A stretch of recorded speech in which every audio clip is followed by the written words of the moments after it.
Welcome everybody to the Liberty First Foundation live stream of GunCon 2022. Our own Frank Johnson's on the ground in Grinnell, Iowa, at Brownell's headquarters, going around GunCon. We are going to feature their discussion panel live just as soon as it starts up at 4 p.m. Central Time. That's 5 p.m. Standard Time. So roughly about 4 minutes they should be getting started. I'm going to go ahead and get off this. I'm going to let the con discussion panel go. Frank may or may not be fielding questions to present to the panel. We'll just see how everything works out. But it should be an interesting discussion. And with that, I will turn it over to the GunCon.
Welcome everybody to this live stream.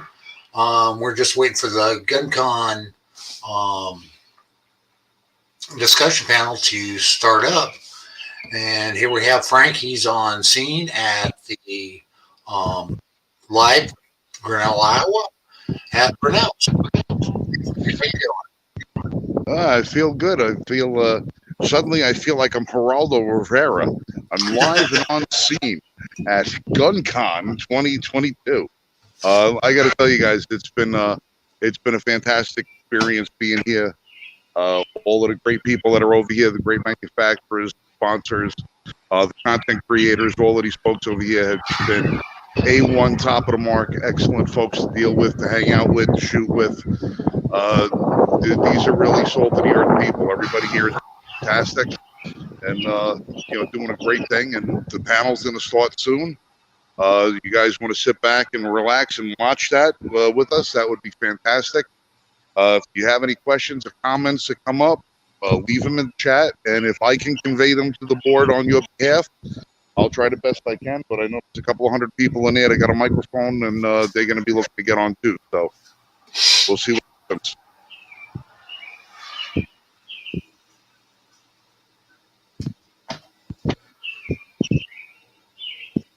Michael, you still there with us? Yes, I'm still here. Okay. Well, in the meantime, I can show you our beautiful dining tent that we have. This is where the Gun Collective, the content creators, have been spending their time eating and enjoying the food, beverages, staying out of the rain and sun whenever we can. But with that, it's starting to rain. I'm going to go inside now because they already introduced the panel. They're going to be going streaming very, very soon. So I want to get inside so I can secure myself a good seat for this thing. And I'll keep an eye on the channel and watch what happens. And if I see questions, I'll try and get them asked. Okay, sounds great, Frank. Thanks for the All right, guys. Take care. And if I can, I'll pop back in from time to time during it and give some commentary if I can.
We're just waiting for the GunCon 2022 discussion panel to start up. It should be going live and here just about any second. Frank just gave us an update to let us know that they're just now introducing the panel. He's going in to get a seat, and he will be trying to relay any questions that you have. So if you have a question for the panel, post it in the chat, and we will hopefully try to convey those to the panel as best we can. With that, I'm Mike Marshall, one of the co-founders of the Liberty First Foundation with Frank Johnson. Frank's live on the ground in Grinnell, Iowa, Brownell's headquarters for GunCon 2022.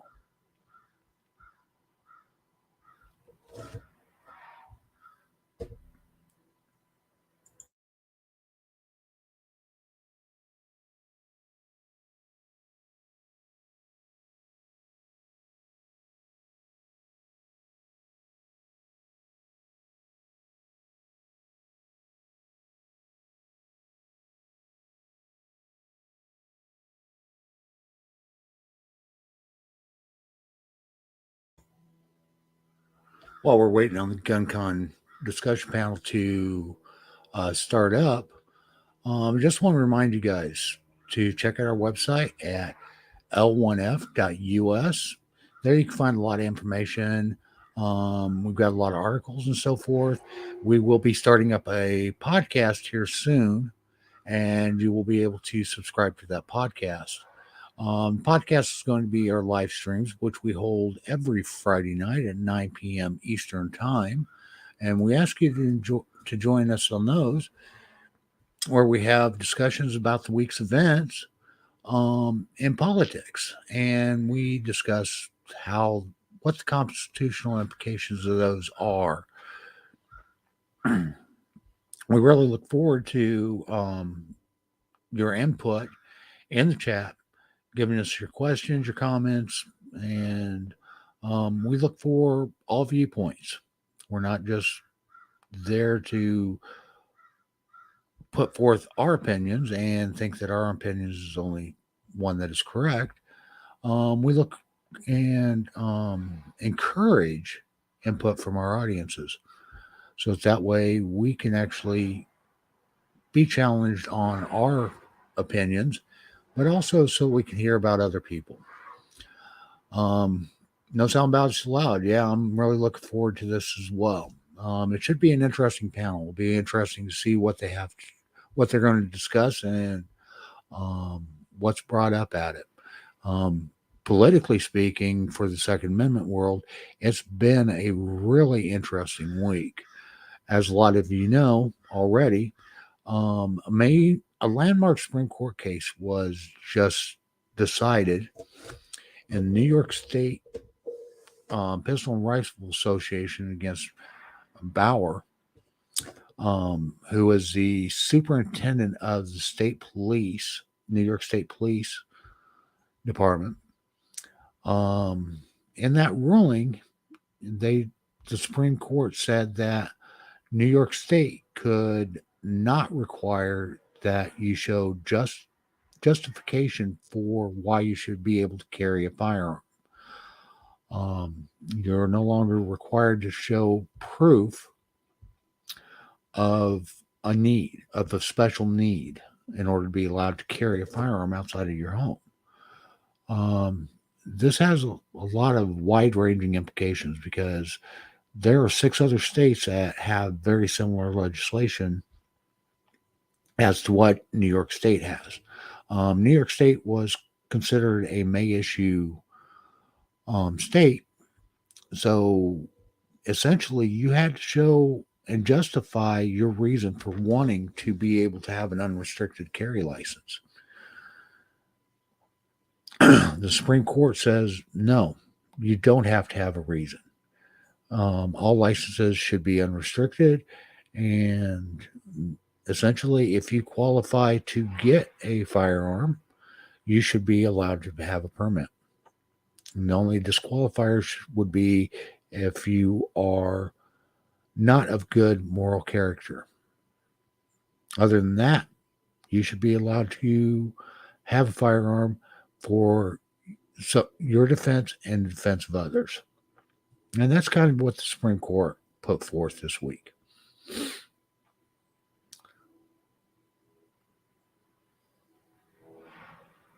Welcome, Texas Militia.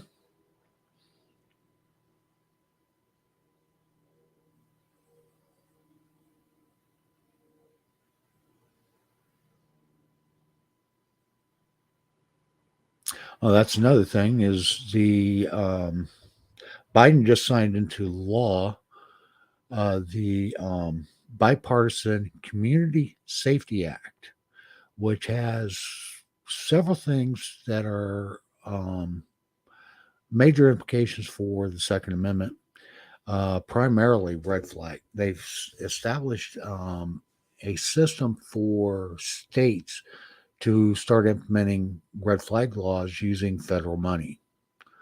And you've heard us discuss on our roundtable discussions on Friday nights a lot of times about how red flag laws are unconstitutional, how they are really violate our rights.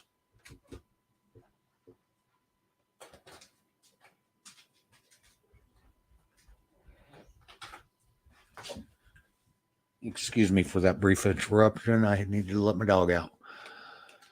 So, actually, I think red flag laws could start driving gun purchases.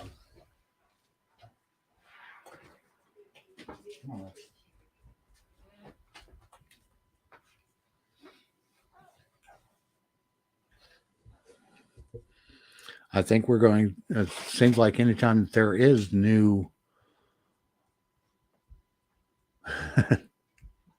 yes, Michael Vasquez, no sound bites allowed, is on our discussion panel, our roundtable discussions every Friday night at 9 o'clock Eastern time.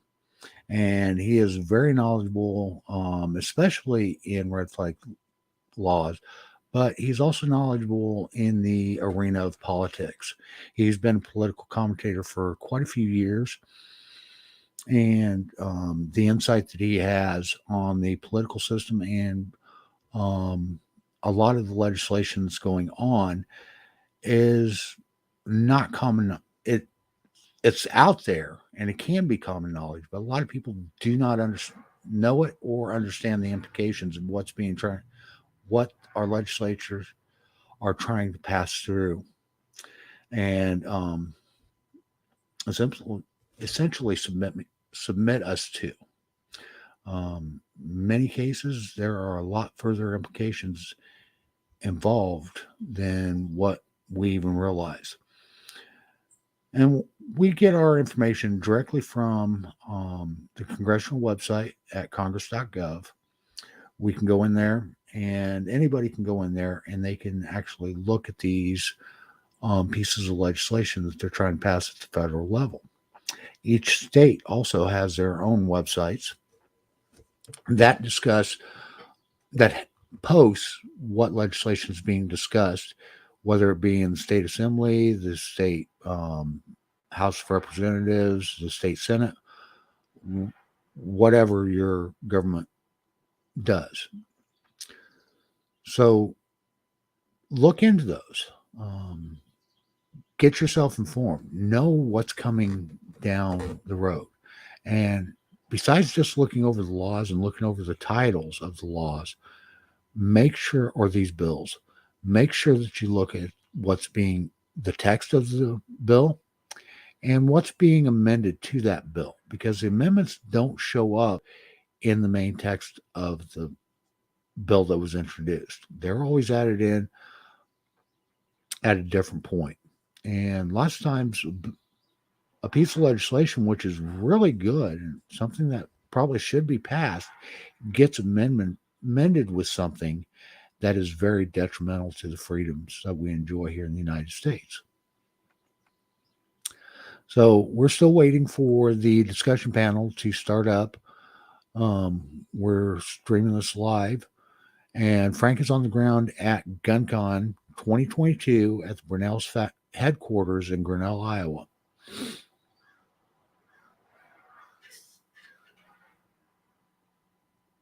We want to welcome all our viewers, and we want to encourage you to check out our website at l1f.us. Also, check out our Facebook page. You can find us under the Liberty First Foundation. You can also join our Facebook group, the Liberty First Foundation. We also have a couple of YouTube channels out there. One is the Liberty First Foundation. The other is the L1F Range Report, which is Frank Johnson hosts, one of the co-founders of the Liberty First Foundation.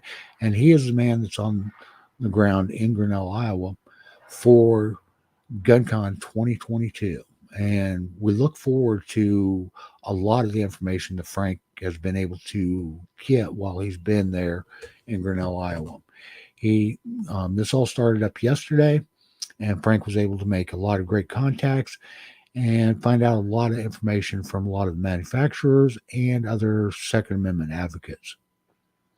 So we do look forward to seeing what Frank was able to learn while he's on the ground, and the media that he was able to get in the videos.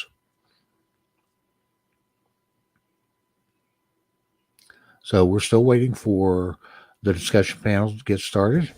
I'm going to check one thing while we're waiting to see if maybe it's streaming on another channel.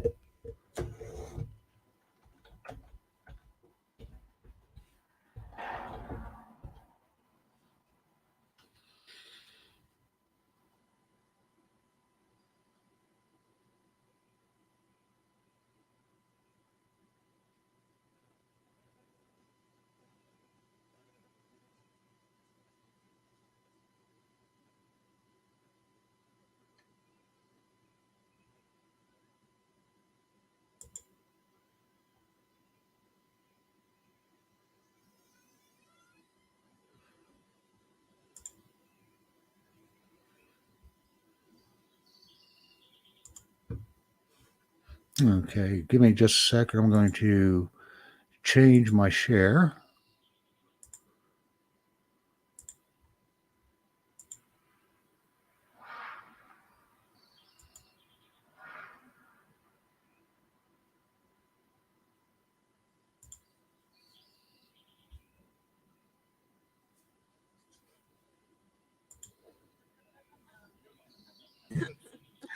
Okay, I guess just so jump on it, guys. the hardest thing, and the thing when Okay, people fail, we've got the it's because they're not consistent the and they don't put the panel work in. now started up.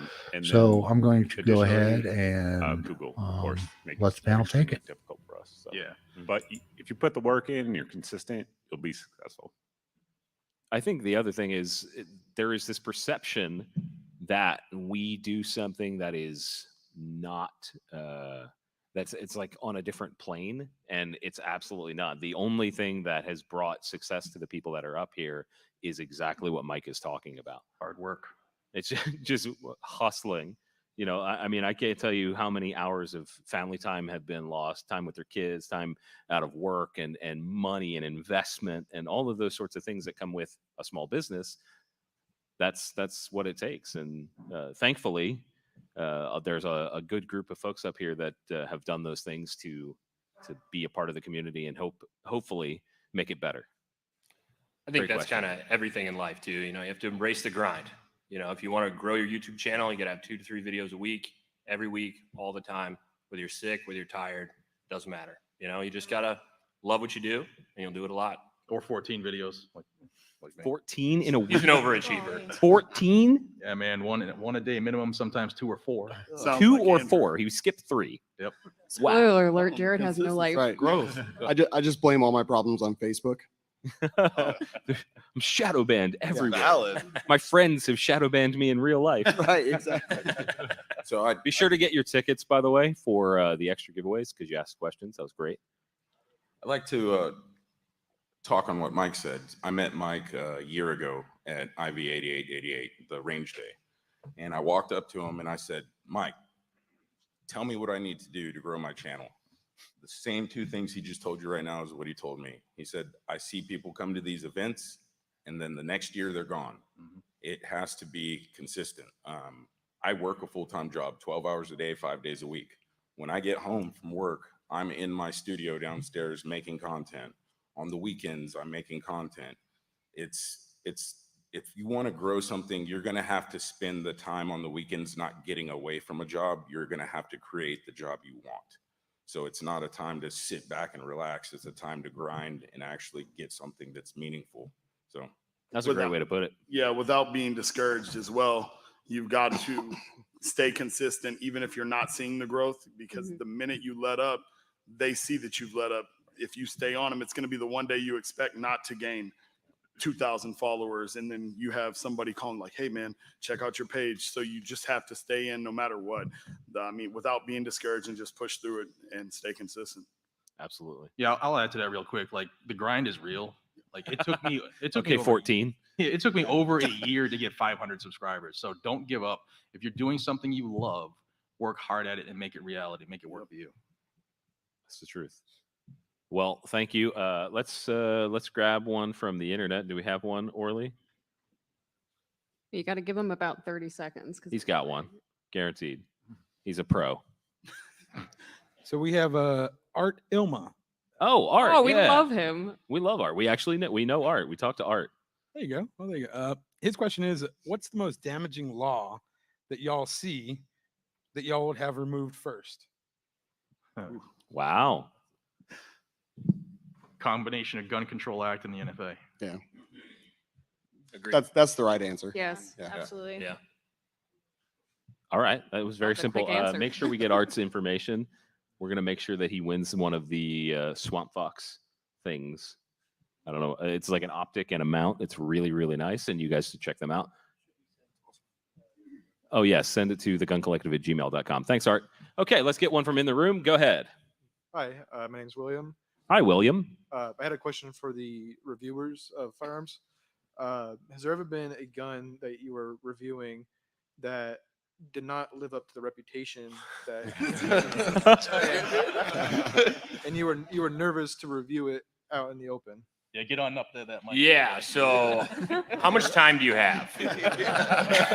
All right, raise your hand if you've broken a gun that they said would be really good. Yeah, it happens all the time. All the time. I don't know. There's some heartbreaking ones. Like you get something out of a gun store and you're excited, you want to go shoot it. You think you're going to carry it. It feels good in your hand. You bring it out to the range and all of a sudden shit just happens, just all of a sudden you have stovepipes, failure to feeds. I mean, it happens. Yeah, What are click you gonna do? instead of bang happens all the time. Yeah. Those are my favorite videos of yours. I seek thanks. those out, like the ones where you're mad and it's not working. Those are the ones I watch. Beating it on the ground. I like that. Everyone Pure loves a comedy. little rage. For me, it's the Remington 870 Express. Everybody says you can't mess with the shotgun. They messed up that shotgun at the end. I had 3 of them that did not work. Pump shotguns. How's that? How do you mess that up? What was Right. wrong with it? It was right at the end of the Freedom Group. Their yeah. their quality control just way Wow. down. It's gotten so much better too. They just had the guy on the dock say, it looks all right. Yeah. Threw it in the truck. It's fine. Looking like Steve Buscemi. With burrs in the chamber. Wow. Shocking. Anybody else got anything to add to that? All right, cool. Great question. Thank you so much. Tall man in the red. What's your name, brother? Hi, my name's Alan. Hi, Alan. First off, WS is life. What's up? Hey. All right, my question is, we just had a good win with the Supreme Court, but on the other hand, we're facing the banning of receivers and pistol braces, and even our pro-gun politicians, I would say, only defend what we have. We don't ever push ahead, where the left is constantly pushing to take our rights. I guess, how do we organize to get some of our rights back and better defend what we have? I mean, this is a great start, Yeah. making sure that everybody is having their voices heard and trying to get on the same page. That's a great place to get started and trying to move in the same direction. You watch there's a lot of folks up here that are constantly updating each other on whatever's new and cool. And when people say, hey, you need to call, you need to email, you need to contact these people, go to their office if you want. Don't be weird about it. Like, you need to actually do those things. It sounds mundane, and yes, it is really utterly boring, and they may not care what you have to say, but you have to push. It's true. I mean, just get out there and just take a couple of seconds, send an email, make a phone call, band together. Yeah, it does work. It does. Get your friends on, tell them, post it, let them know to send the emails as well. Yeah, have grandma send an email too. It doesn't matter. Just say, hey, grandma, I know you don't know where you are right now, but let's Send it for let's grandma. have you hit enter on this email I put in your name. Just Do it. Be an advocate. Like, your friends will follow your lead. Be the guy who's sending the emails, making appointments with your politicians. Like, we get lazy. We're like, I sent $20 to FPC, I'm done. I Right. sent Yeah. $20 to Yeah. GOA, I'm done. We got to get off our asses. Like, it's time. The other side, they're sitting around all day doing exactly that, and we just need to do a better job. And share the message too. Like if Jared puts out a video on something that's going on, share it. Share it on social media. People have no idea. They're very busy and they don't see it. The one thing I'd like to put, I'm sorry. Go ahead. No, go ahead. One thing I'd like to put in is when you're contacting like your senators and your congressmen, don't send scathing not scathing. Don't send super mean emails cussing people out. That's not what's going to work. When you call their office and you hang up on their people and you're not nice, that doesn't get you anywhere.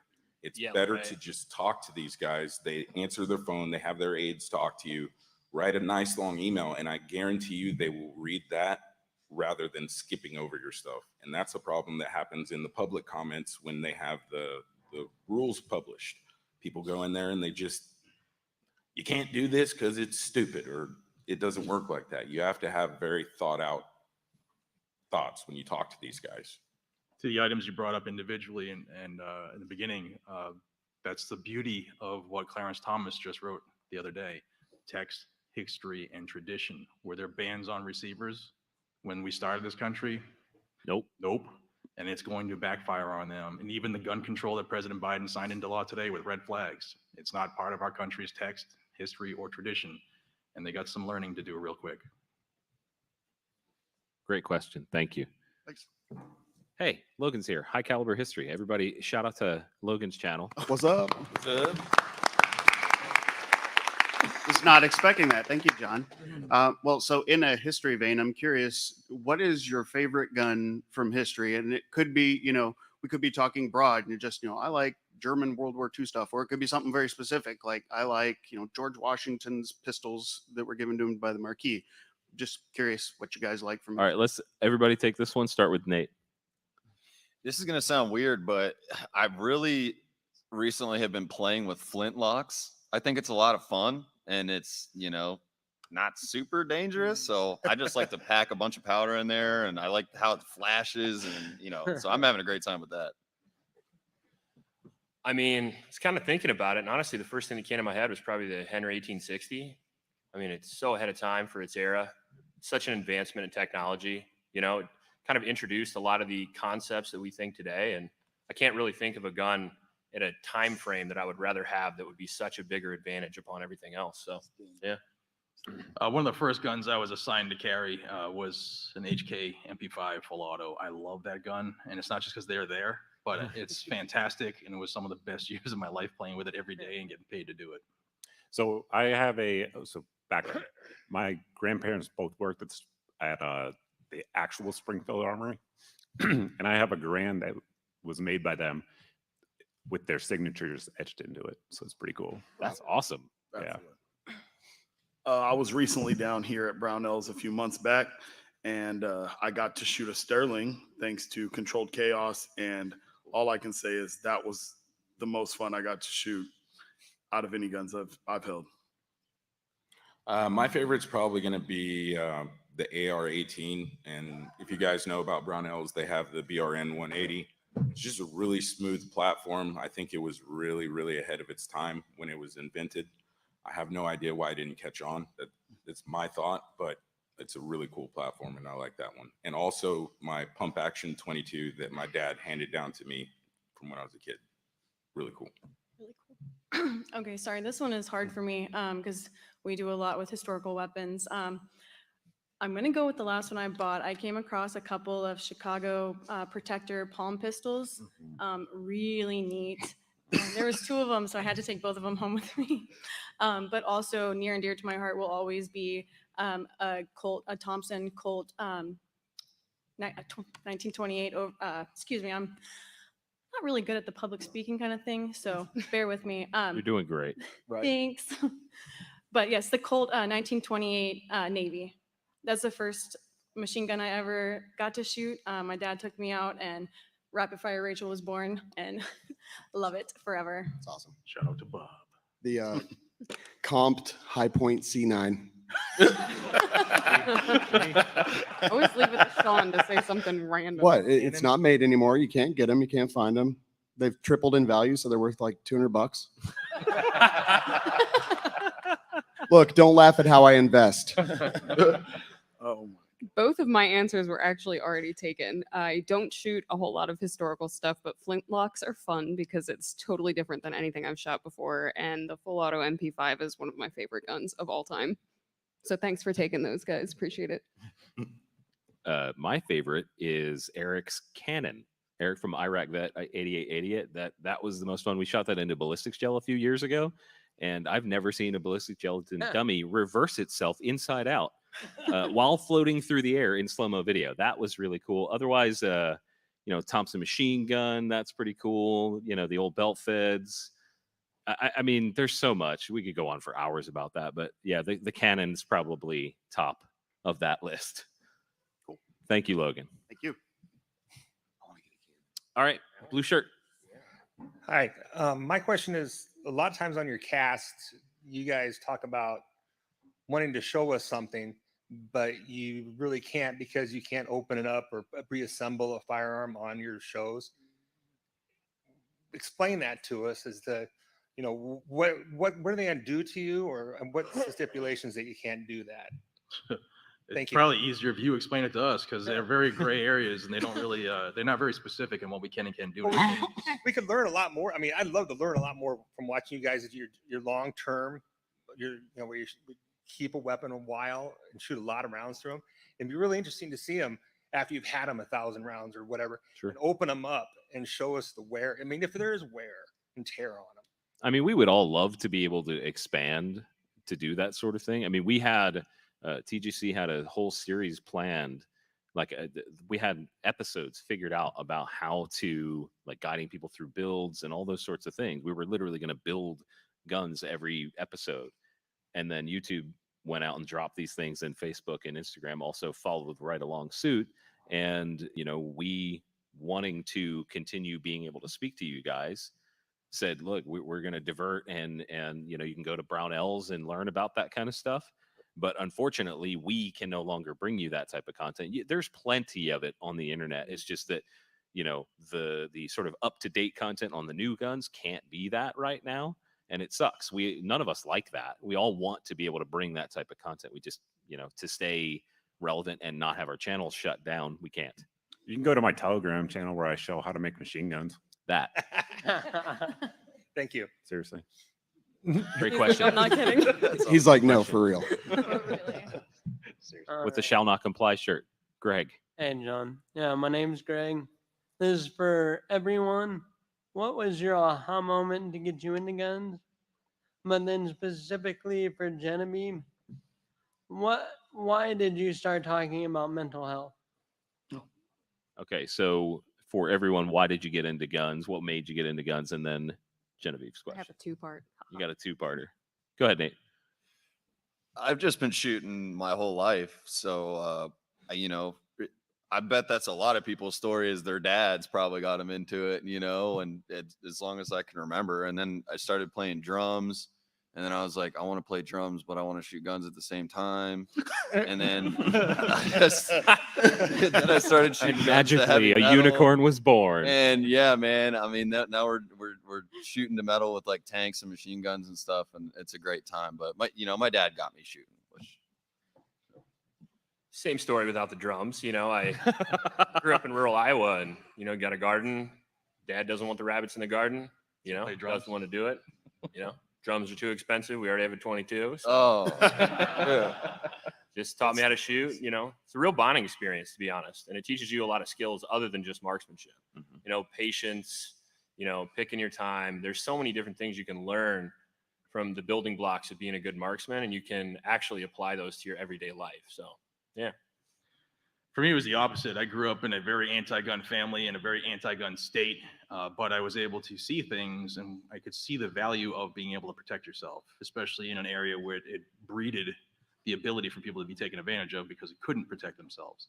And that just started it. I started studying it and wondering why they were passing laws that would put people in harm's way, and that just kind of took off from there. Yeah, I didn't grow up with guns in an anti-gun house. And first time I shot a gun, it was a Gen 2 Glock 22, and I was hooked immediately. First round, it was over. Same, not anti-gun, but my parents wouldn't let me have a gun in the house. So the first day that I moved out, I went to the gun store and bought one, and I've been hooked ever since. Screw you, Mom! I'm buying a gun. Exactly. You can't stop me. I got started in guns through my dad. Hi, Dad, if you're watching, I'm here.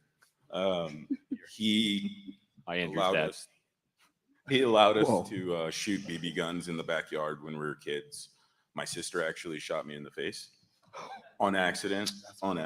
But we were brought up around guns our entire life, and it's just been part of our family, and it's more than just family. It's protection, it's freedom, it's a lot. So the love for that came from my parents, my dad. So same for me. I grew up around guns my entire life, and I was very lucky that my dad not only took the time to take my brother out and teach him, but he also took me and my sister. And can I make him stand up? Yes. Since Yes. my Hey, dad Bob. is here Bob, with me. We stand do a up. lot of Stand this up. together, so he's right here. The internet can't see him. The internet can't see Bob, but they're in spirit. If you look up Santa Claus, though, internet or tactical Santa Claus in a pith looks a helmet. lot like him. But yeah, so he took me and my sister out, and for a long time, like I grew up around guns, but it wasn't necessarily my passion. We just had to go out there with them. And high school is when it really clicked for me, and I was like, man, not everybody gets to do this, not everybody gets to shoot these things, and absolutely fell in love with it, and couldn't be happier with what we're doing today. I drink a lot of whiskey, which isn't really an answer, but it is the reason that I forgot what the question was.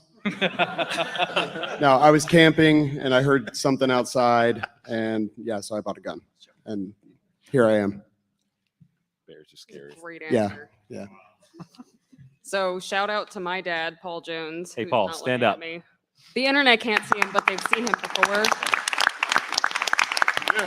He got me into guns. Very similar story to everyone else here. I've been shooting since I was like 10 or 11, and I fell in love with it immediately.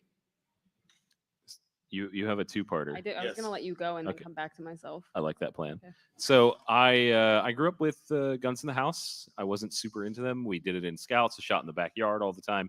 Grew up kind of in the country, right? Mom's in the front row. So we grew up in the sticks, and we just shot a lot. And then I didn't get into guns until my 20s. I don't know what year it was. Doesn't matter. Like 2011 is when I bought my first gun. It was a Smith & Wesson 686 Plus. And I had a buddy of mine that was in the Marine Corps, took me to a shooting range, indoor shooting range, and said, hey, let's rent some machine guns. And then I had another buddy immediately following that say, hey, let's go shoot a Desert Eagle. And the seed was planted. So second part of my question, try to keep it as short as possible. I've struggled with mental illness for a long time, and at one point it got bad enough that I was in a behavioral health center, and shooting is what saved my life. I started shooting competition again, and I felt like myself. It was able to quiet my mind and help me focus and feel alive. And I just wanted to share that with other people because I know that I am not the only one going through something like that, and it can be very therapeutic. That's the truth.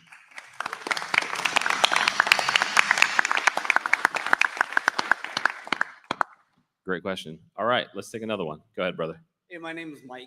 Step up to the mic. Oh, my bad. Mike. Mike. Well, I don't want to get too close. No, you're good. Go ahead. Okay, so I like guns. Hi. Hi. I also like- You're in the right place then, yeah. So, by the way, I want to say thank you for bringing up mental health.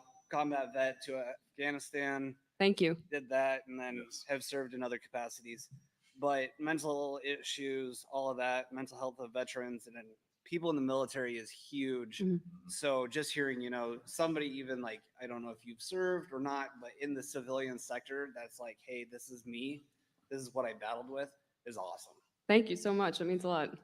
But so really what it comes down to is, so you guys are all professional content. You guys all have it on YouTube. But how do you guys feel and how do you deal with like the stress of like, say, Tactical Tommy, out there with, he just went and bought a gun. He has on his body armor and he's just all out there all willy-nilly shooting at targets. How does that guy make you feel? And how is it that you battle that on social media and all of that to be able to bring people knowledge and their understanding that, all of us that like guns, we don't just go out into the field with a whole bunch of targets and start going all crazy like we're in the wild, wild west. Okay. I think that's pretty simple. We try to encourage people and steer them in the right direction, safety being primary. And I don't think, being hard on people like that on the internet's ever going to win battles. So if we just say, hey, like, maybe we do it a little different, You know, we go out and we try to train instead of trying to waste money because ammo is expensive. You know, a tactical Timmy might do that for the rest of his life. He might leave the gun in his closet and never actually use it. You know, it's all over the map, but I think it's all about education and, you know, showing, which is what we all do, showing people the right way. I was an instructor for 20 years. Hello. For 2 decades, I was an instructor, and you don't have to be an instructor to be a coach. And if you see that going on at a range, hey man, let me show you something. This might help you. And that goes a long way. Because remember, every time we point at somebody, there's 3 fingers pointing back at us. So to be a coach to somebody, it's a way to help them realize, hey, maybe they're not doing it the right way, show them the right way. It's kind of getting them to the finish line without having them screw it up for themselves. I LARP. No, you don't. Yeah, I'm I gonna totally do. add to I love that. it. Yeah. I'm gonna add to that. Dude, I actually think with the gun industry is so crazy about safety that it's actually kind of annoying. And I have a background in construction too, and so I deal with like OSHA and all that. And it's a good thing. Don't get me wrong, but I think there's plenty of people that watch like hawks. Like if you, God forbid, That's put your true. finger on the trigger once, or you know anything like that. So I think overall people are pretty good with this safety culture because you can't mess around. Like it's not cool to even one time not pay attention and swing a gun like down the line or something like that. So Do you have people get mad at you for shooting like near your drums? here's what I struggle with. Like some of my videos look really, really dangerous. Like, and it looks They really look dangerous. irresponsible. And they are. And they are, yeah. And they are, you know. Yes. So no, I'm just kidding. No, I'm actually really careful. I have kids and stuff and a wife and like, you know, a normal life. So I'm really careful that it is actually safe. But I mean, if you're just looking at it, it looks pretty insane. So I don't know how to deal with that. I guess just don't do anything that you see on my. These guys are all great examples though, but I wouldn't do anything you see on my channel necessarily. So, Do you put a disclaimer for entertainment purposes only, or you just say yeet? I don't know what the point is. Like if I'm running through my kitchen, shooting a shotgun down through the entire house. Oh, I forgot about that. That was good. I just don't know. That video did really well, was and good. it cost I me like no it. money. It cost me like 5 shotgun shells, so I just kept making them. But I don't know what I can say, man. I mean, you got to just kind of realize that it's satire. Like if you can't catch on that, and I think most people get it. Maybe not. I don't know. That's a great addition there.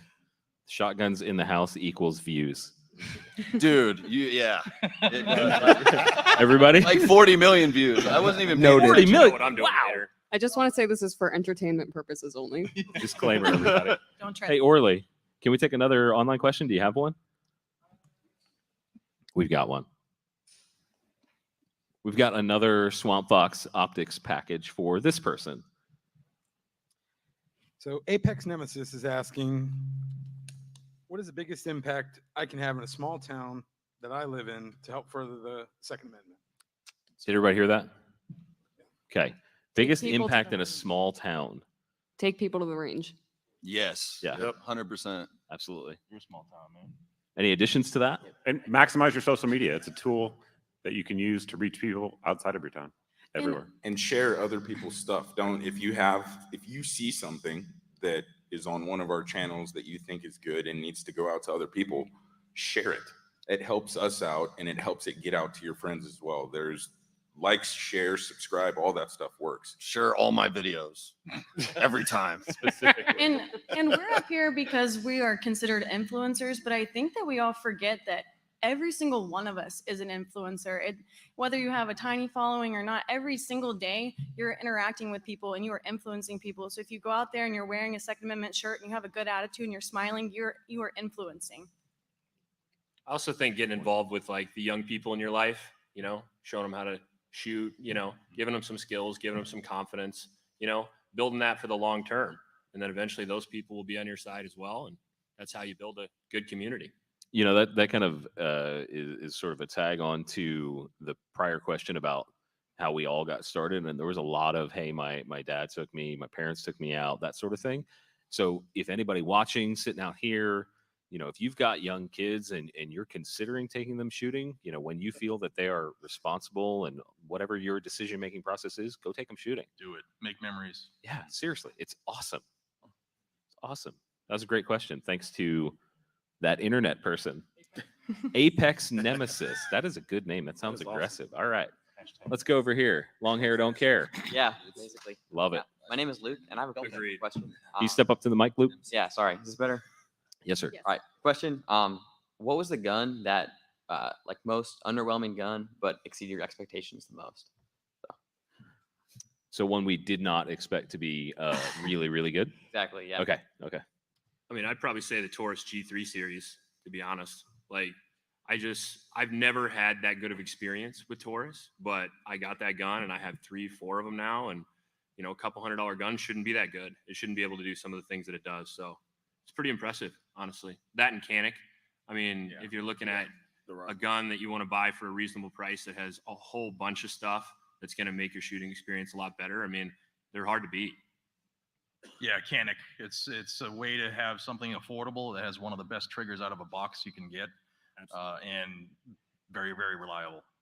I'd say a Palmetto State Armory, their Nitride series, you can get a really good AR for, you know, under $600, and them bringing that to the market at that price point just makes it more of America's rifle, you know, in more people's hands. So I'd have to say the Foxtrot FM15. I was wanting another folding backpack gun, and at the price point, I didn't know what to expect, but it's a really nice gun. And if anybody's looking for something that they can put in their bag, their range bag that'll fold down, that's bufferless, it's a great system. I'm going to say something that probably a lot of people don't like. Mossberg Maverick 88 shotgun. It's a shotgun I've run for a long time. It's very affordable. It's a good self-defense, home defense tool. A lot of people think it's cheap. It's made in Texas. It's a great shotgun. So if you've never had a chance to pick one up when they're on sale all the time, they're super affordable. Yeah, I got one of those for $150 when I was 18. Still works. Yep. Wow. Amazing guns. I'm having a block here, a mental block. So, or maybe it's just because I'm really easily entertained, and most stuff that we take out of the range I really enjoy. But we'll just skip to Sean. Oh boy, I was gonna say Canic, but they ruined that. Ruiners. Yeah, Just did. So I talked about hipsters earlier. So I was not that into CZs until I got one. The CZ TS2 is like awesome. I was completely overwhelmed with how great it was. So thanks, Brownells.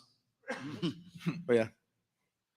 I'm gonna have to go with the Taurus TX22. I was not expecting anything spectacular from them, but it is one of my favorite plinking guns now. Every time we reviewed a Taurus, it was, this could very well be crap, you know, because their reputation in years prior was not It's stellar. shockingly not. I used to crap on them all the time, but now I sing their praises because it's fantastic. But the one I was going to say is the High Point carbine. A few years ago, Dave hooked me up, and High Point is my thing. Don't. No, it's our thing. Okay, that's fine. My face is on a high point in the back. That's true.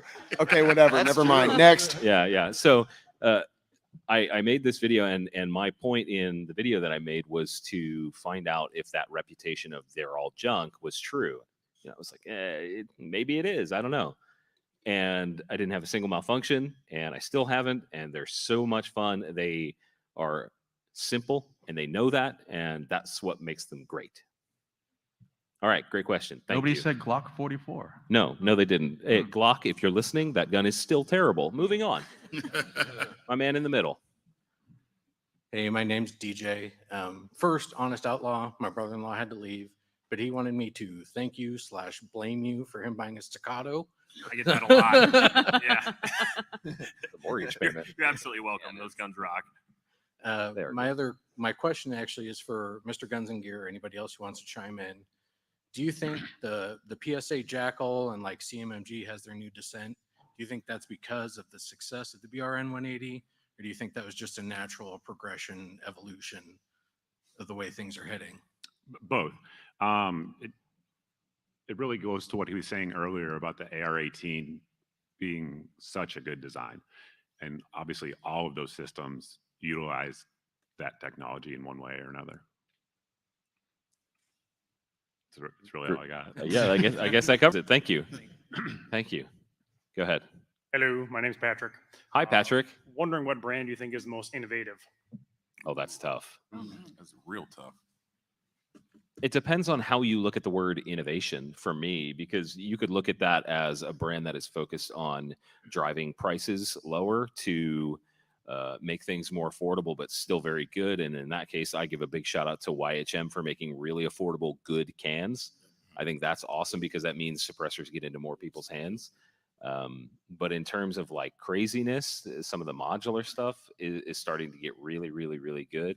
You know, despite them somewhat annoying me sometimes, I think some of the SIG stuff is really good. And big shout out to Bull Armory for bringing stuff into the U.S. that is competition level good, but a lot more affordable than all of their competitors. I really like that. For me, that sort of innovation is the home run. I mean, the 365, I mean, last few years, you could argue that that's probably the most innovative in handgun technology. I mean, look at all the companies that followed suit. Everybody. Yeah. Everybody's chasing that. Yeah. It really makes concealed carry just, that much better.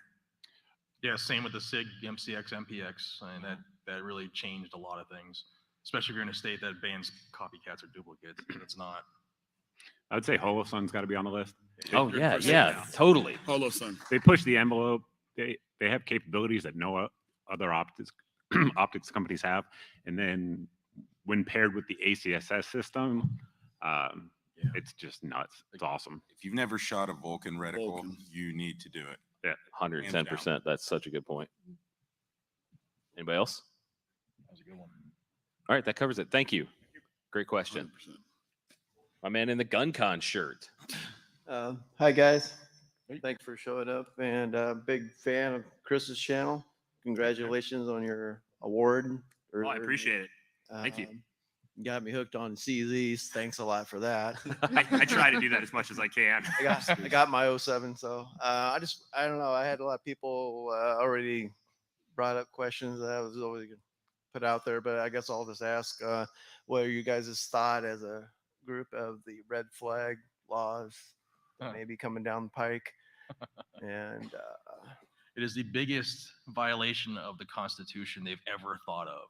It subverts everything for due process. It's the biggest risk to the Second Amendment. It is so unconstitutional that the Supreme Court has begged to get a case.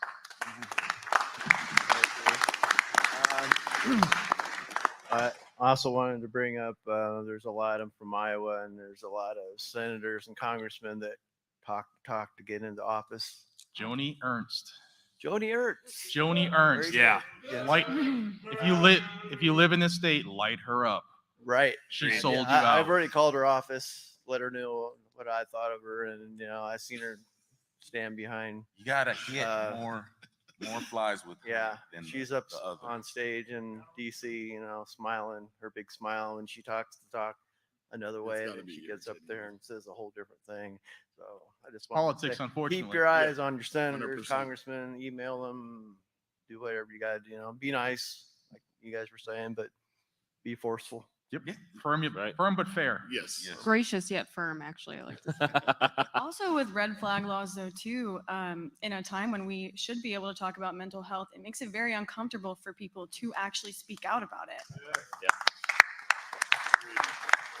Oh yeah, because everybody's dealing with their own stuff. I mean, everybody has their own issues. That's just how it is. But yeah, I mean, they're always trying to pass some law to where if you have any kind of thing on your record, like guess what, you might be a prohibited person now. So it's terrifying. It stops probably a lot of people from even growth looking to get help, And all of those red flag laws are written in such a haphazard manner that there's just gaps of miles where they could just take your rights.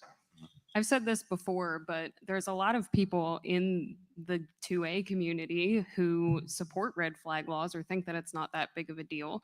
And that makes me furious because everyone struggles with something. I openly struggle with something, but I'm sure 90% of you in here have as well. So if you say that you support the Second Amendment, but you think that all of our rights should be taken away, then you're not a Second Amendment supporter. And red flag laws are not part of due process. They are I unconstitutional. think there's a lot of wiggle room for misuse of it. So. Mhm. I was talking to a politician about 2 weeks ago, and red flag came up. And what I told them was to insert the word gun with home. Would you ever be for a law that would let somebody steal your home because of something you said that could have been taken out of context? And the answer was no. And you don't have a right to a home, but you sure as hell have a right to keep and bear arms. That's right. Thanks, Thank- Jared. thank you, guys. Great question, brother. Thank you. Hey, Tony. Hi. This Yeah. is Tony from Vertex, everybody. Or Paul Hollywood, if you know who that is. Yeah. Shout out to Paul Hollywood. Thank you. I just learned who that was for the first time yesterday. The problem with standing in a line like 20 questions deep is you pretty much answered the questions. But one thing I did want to say, it just got said. I wanted to thank Genevieve for bringing up some of your personal story. Thank you. And just everybody understands this, but remember, she said it saved her life. Red flag laws gut that, right? But 100%. So here's my question. You can fact check me on this later. Don't do it now because I might. The comment section will fact check you. I'll Don't be worry. embarrassed. So you probably already know this, but recently I learned that about a third of Americans own a gun. Adults, I assume, right? That's not super surprising. You speak to those people, you speak that language. We all understand that. The bit that surprised me is the other 2/3. Half of those said, "I can see myself owning a gun in the next year." Right. So if you think about those numbers, you're talking about people that are probably a significant percentage that are probably on the opposite political spectrum as you, right? People that don't necessarily have the same likes and beliefs, but can see themselves owning guns. So my question is, have you given that some thought? How do you reach those people? Are you trying to reach those people? Should you try to reach those people? And again, some of this has been answered. We can do a lot of that ourselves, but do you have thoughts on that? We're absolutely reaching a ton of new people. In the last 2 years, there's 8 million new gun owners. A vast majority of that are female, and of that subsection, a vast majority of that is the black female group. It is game changing, and the Democrats, so the anti-gunners, are petrified of that. So keep doing what we're doing. We keep playing the right game, the right cards, and people are starting to realize. And of course, COVID, the last 2 years, where government took everything from people, made people realize that they are their own savior when it comes to their safety. And I say it all the time in former law enforcement, when seconds count, police are minutes away, and that's not going to save your life. It's true at all. Yeah, I feel like that we're a small percentage of the influencers or the 2A community, but those people that are on the fence, and if they follow your channel, they're messaging you. And it takes 5 minutes to send that response and make them even more comfortable answering their questions, walking them through what they think they know or what they should know. And that's for all of y'all is too. If your friends or your neighbors are reaching out to you because they're on the fence, we have to be there to push them to make them feel comfortable as well. You know what I like that I've been seeing a lot more of in the last few years is people that I did not know were firearms owners being publicly open about such things. Yep. And when it's an influencer or a celebrity or somebody that reaches a totally different audience that is not focused on firearms, even seeing one of their favorite people or whatever you want to call it possessing a firearm is a positive thing for us. In a lot of ways, I think that moves the chains, and then that sort of gets people moving towards content like arguably a lot of us make content for enthusiasts, people that are already there, and those sort of gateway drugs of oh, that person owns a gun, maybe I'll get one. That sort of thought process is that snowball starting to roll our way. That's a really good thing. Yeah, I think a lot of it's like entertainment value as well. People want to see your stuff. Then you have a chance then to bring new people into your community that wouldn't otherwise be interested, and not being divisive and not kind of speaking to echo chambers, just being honest about the pros and cons and bringing people in as we go and helping people be more responsible for their own self-defense. Yeah, and I think video games have done a lot for this community as well. It used to be, oh, there's just some gamer, I played games for years. I mean, I lost whole portions of my life to video games. True. It's true. And because of that, my love for firearms became stronger because it was, oh, that was the gun I used to use in blah, blah, blah, blah, blah. You know, like an MP7, we were talking about that earlier. I used to use that in Call of Duty. I used that in all kinds of games, Rainbow Six, way back. And that's the kind of thing that will, you know, perhaps get a kid or a young person or whatever to consider it. And that consideration is a big step forward. It's away from it's away from I don't want this to maybe, and that's a big step. Great question, Tony. Thank you. Thanks, Paul Hollywood. Be sure to get some tickets, Tony. Okay, let's So have this your is question. this is a statement, not a question. I'm Vikram, by the way. Hi, Vikram. Everyone who is watching or here who is registered to vote in Iowa, make sure you go vote in November. Yes, in favor of the Freedom Amendment, in order to add the Second Amendment to the state constitution. Yeah, I agree. That's it. All right. All you, all right.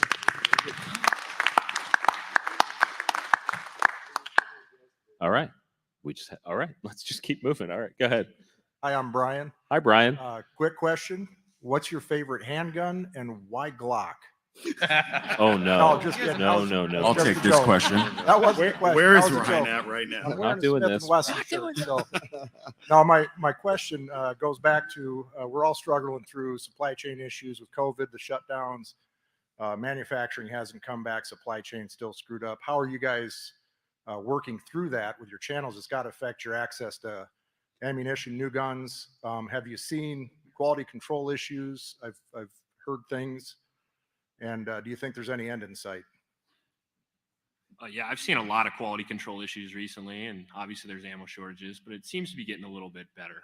I mean, honestly, for me, I don't know about you guys. Yeah. I mean, we are fortunate, those of us up here, to be able to access things that may be difficult for others to get a hold of because they want us to show people. You know, like we work with True Shot Gun Club. Shout out to Kurt and the crew in the back. What's up? Yeah. They help us out with ammunition all the time because that facilitates us showing you guys more cool stuff, and hopefully some people therefore follow that. You know, that sort of thing is how a lot of us end up working, and it's easier for us, luckily. But we all run into those hiccups still. You know, especially the quality control. I've seen that too. My supply chain never ends because there's always an anti-gunner or a Democrat who just wants to open their mouth. And there's many ways to train, by the way. You don't need ammunition to train for marksmanship. You know, you can dry fire practice. There's Manus systems out there. Everybody discounts airsoft, but it's a cheap way to do force on force, get you moving. You know, you can save 100 rounds. You go out dry fire practice and, you know, vet it on the weekends, maybe shoot a match, something like that. You know, you can certainly become a great marksman on a budget. Thank you. On that note, too, if anybody knows where to find 303 British, please let me know. I think I actually have a box of it. No way. Yeah. that's Dad, true. take that note down. I stole it from Tim Harmson. Oh, really? Nice. Where were we at? In the middle? Middle. Yep. Go ahead. I love my wife. That's an amazing shirt. Yes, she dressed me this morning. First off, thank you for coming to the Midwest. Thanks for coming having to us. the event. Yeah. Please come to Omaha in the future.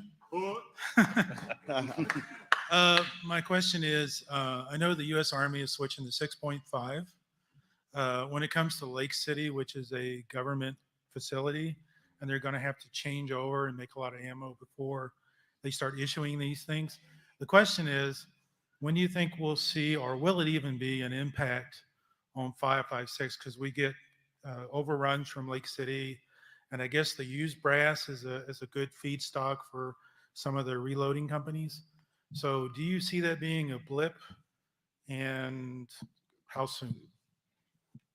Mike, do you have insight on when that's happening? I don't, but it's my understanding that actually all new tooling was created for that ammo, so it shouldn't impact current tooling. So I don't think so. Okay, good question. Thank you. Hi. Hi, step up to that mic. I was wondering, what do you think we can do to change the opinions of companies like Patreon and YouTube for their opinions on guns? That's a good one. Have more money than them. Yep, make your own. Infiltrate from within. Yeah, they have a stranglehold on the entire tech like beast, so it's pretty difficult. Like it's a tough problem that we're facing. Yeah, it's sort of a catch-22 because we see a lot of new platforms come out and say, we're pro-gun, we're this, we're that, and come to our platform. And then they want us to do the heavy lifting of getting people to that platform. And for us, if nobody is there, we are essentially just doing the work for them, and we get very little return out of that. Like they're not saying, hey, I'll give you half the company if you bring your whole audience over here. You know, that sort of stuff doesn't happen. A lot of people just want influencer types and content creators to do all the heavy lifting. And then their platforms are 9 times out of 10 trash to begin with. So finding that sort of golden nugget of a really good platform and pro-gun and able to, you know, make a living from it is It's hard. very, very difficult. That's arguably a unicorn thus far. Anybody else have insight on that? I mean, to be fair, like YouTube has put work into their content guidelines for guns. I don't agree with all the stuff that they've done, but there has been work. I know Clover Tack is a YouTube channel. He worked with some people behind the scenes at YouTube to like help define those a little bit better and help us stop just taking strikes for everything. And like I said, I don't agree with all the choices they made, but there has been internal work that's made it a little bit easier for us. Then they just don't show our videos to anyone, but yeah, at least we're not taking content strikes every day like was going on. Fair point. Well, thank you, man. That's a great question. Thank you. All right. Let's see. What time is it? We can go another one. Let's have another question from the left side. Hi, I'm Adam. Hi, Adam. I guess my question is, since most of you have been shooting since you were kids, what is that one gun that you remember most shooting with your dad, your grandfather, your mother? All right, one gun. Let's make this quick. I'll start. I still have the lever action single shot 22. I think it was a Glenfield that my dad had my brother and I shooting, and it barely functions anymore, but I still have it, and I love that gun. Browning Buck Mark 22. Just the first handgun I bought as an adult was a Officer Model 1911. I love that thing. We definitely have a lot of memories on the range, but a Henry Mini Bolt was my first gun. No way. Mine's going to be a Winchester pump action 22. Wood. No, wood. Oh yeah. My like Sean said, my first gun, which was the most memorable to me, is a Glock 19. And like the guy said earlier, why is it Glock? I don't know. I have no idea.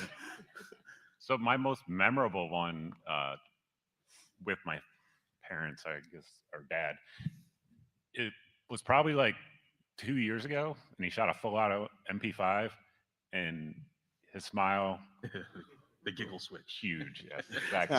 I'll never forget that. I'm changing my answer to his. Sounds cooler. My most memorable one was my grandfather. When he came back from the war, he had an original, a real Luger with all the markings, and to shoot that once was life changing. Mine's kind of a two-part. I mean, my first gun ever was a Henry 22 lever action, but the first gun that made me fall in love with firearms, for sure, Colt 1911. I mean, I still shoot them today, and if you don't say it's the best gun, how dare you? In hindsight, you know, I don't know if it was the best decision for my dad, but whatever. He gave me a 44 Magnum when I was a kid. Yes. I still have it. Like it was in pretty rough shape. Like the ejector housing's been broken off decades ago. I had to use like zip ties and sticks to pop the casings out, and it physically hurt. Like I remember the gun physically just scaring me, but I loved it. It was like the best thing ever. And I still have that gun today, still shoot it today. And shout out to Ruger actually for completely redoing it for me, like for free. And this was before my channel. It had nothing to do with it. I just wrote him a handwritten letter, and they fixed it up. Did your dad shoot it through the house too? Yeah. Yeah. No. I'd like to remind everybody that my mom shot a grenade launcher. Yeah. Stand up, Mom. Hey, there's my mom. That was pretty memorable, got to say. That's cool. All right, thank you. Where were we at? Middle. All right, go ahead. Can I charge you with something? You all have about 1.2, 1.3 million viewers right here, right now on this panel. What are we going to do to start pushing all of the gun companies to start putting their money where their mouth is? John, I hear you on a regular basis, calling them out. If you're not on my channel, I'm going to be watching you, subscribing. Put them on call. Every single one of these guys, every single one of these distributors, make them put their money where their mouth is. Cut them off at their throat. We need to cut this crap out. Put them all in check. Vote is a big thing, but you take away their bloodline, you take away their money, they can't breathe. Can you guys do that for us? I'll tell you real quick. So I'm of the exact same thought process, but one thing I learned that many people don't is a lot of these companies do donate to the cause like GOA and FBC, but they don't ask or they don't look for accolades. They just do it. Could more of them do it more often? Absolutely. But don't think just because they're not asking for attaboys that they don't do it. So that's one thing. Maybe have conversations with these companies. I agree with you. I think anybody who has anything to do with the Second Amendment, we should all be marching in the same direction. But at the same time, they're businesses, so they have to do things a little different. They can't be rah, rah, rah all the time. But I know some of the companies definitely are doing it. You know, they're in a somewhat difficult position as well, because if they do get publicity out of donating, people will scold them for it. Oh, you just donated to get that stuff, and you guys suck because of that. Or if they're quiet about it, which, you know, like Jared just touched on, then nobody knows. It's a difficult position to be in, but we should absolutely hold their feet to the fire and make sure that they do. That's it, right? Anybody else? I mean, at the same time, like, I don't tell adults how to live their life. That's the other side's tactic. I do. So, yeah. Yeah, I mean, John does I'll use all the their time. I'm like, He does. most of the companies all the companies we work with, they do so much behind the scenes. And John's right. Like, people will attack them for trying to virtue signal if they say anything about it. So I think you'd be surprised how many of the companies here really do way more than the average everyday person. Thanks. That's a great question. Thank you. Th- Man in the green shirt. This question's kind of been asked already, but what do you think it's going to take for an alternative social company to take off? A lot of money. People going there. Yeah. That's the answer. That's the answer. People have They to go they there. have to do their own marketing. Then how do you get the people? And more than just the gun community. It I don't needs know. to be- Get Elon Musk to shoot an MP5. Yeah. So yeah, there you go. in order to understand that, you have to look back at how Facebook actually became successful. They started as a college level platform. Right. It was exclusive, and then they opened it up, and it was incredible. And Instagram started out of photo sharing, and it was different, right? And arguably TikTok is in a similar boat. It's different. It's a place for people to do something different that hasn't been done. And what the problem is everybody's trying to copy what has already been done. And what we need is not a Second Amendment, a pro-gun platform. We need a platform that is pro-freedom. Right. That's where the difference is, because pro-gun is only a small portion of it. We need a platform that is open to everybody and everything. And that, I think that's the only way it's going to see success.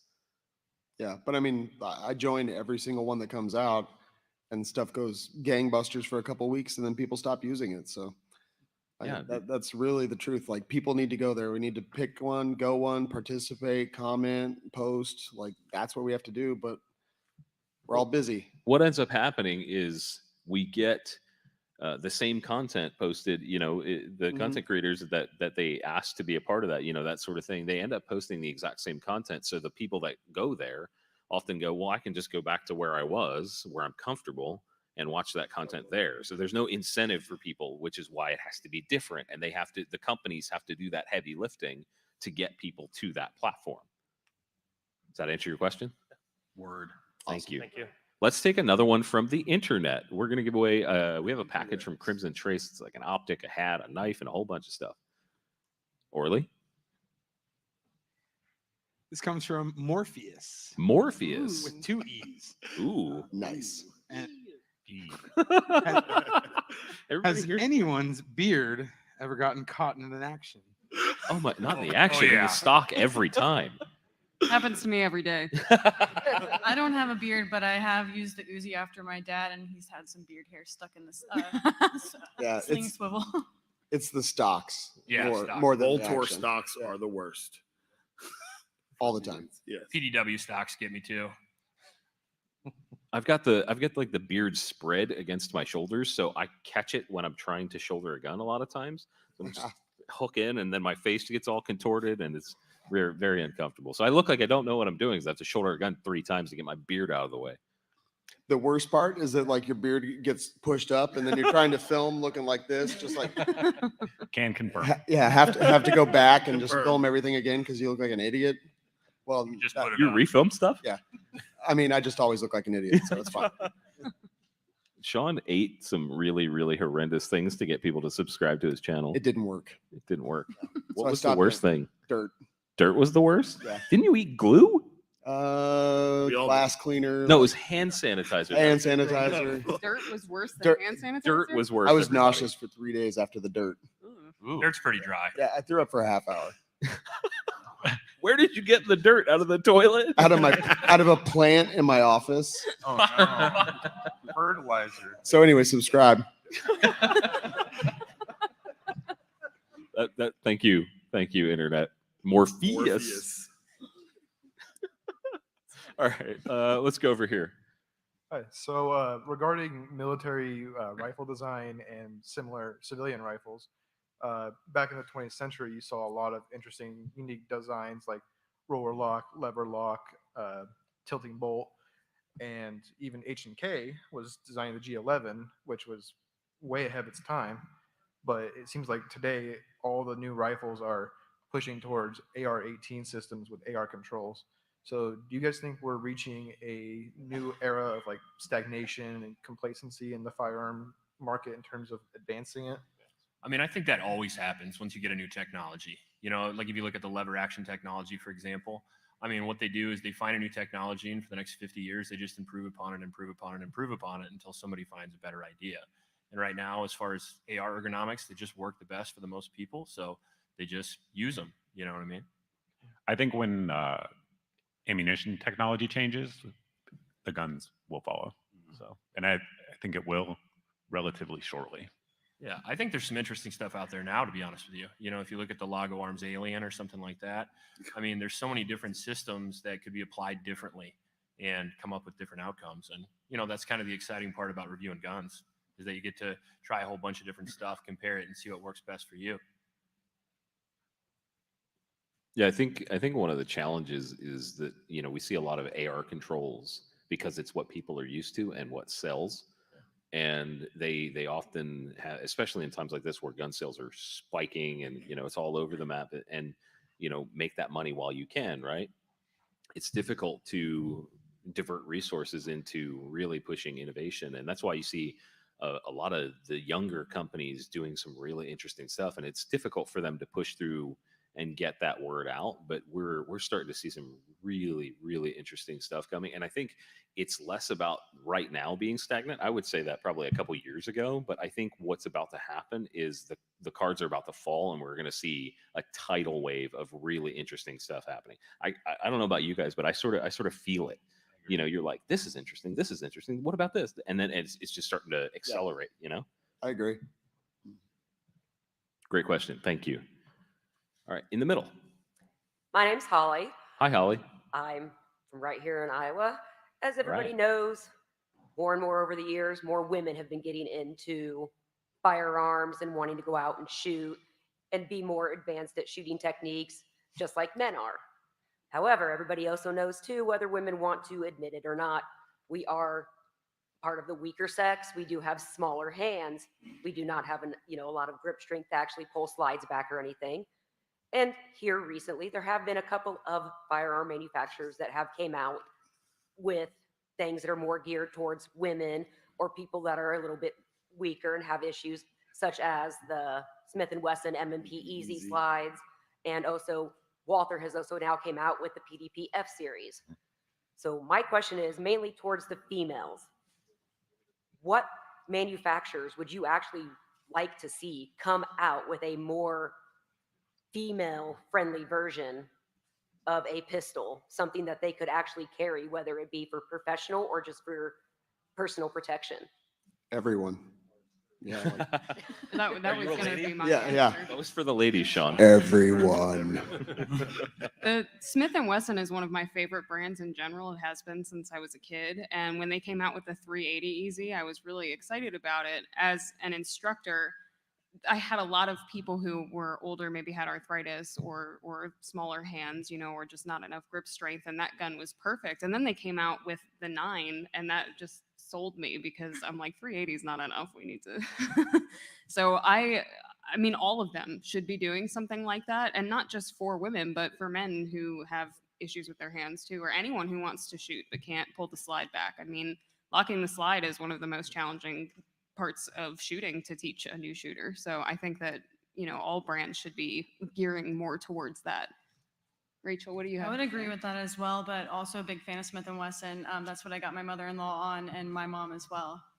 I hope everybody, all of you sponsors that are sitting in the room listening, are paying attention. Like this is legitimate stuff. Pay attention. And I also think, just to add to that real quick, for any women who are watching who are nervous to get into shooting, just find a good instructor, because a lot of people will, say that your hands are too small or you're too weak. But if you have someone who knows what they're doing and they can teach you properly, you can shoot just about anything.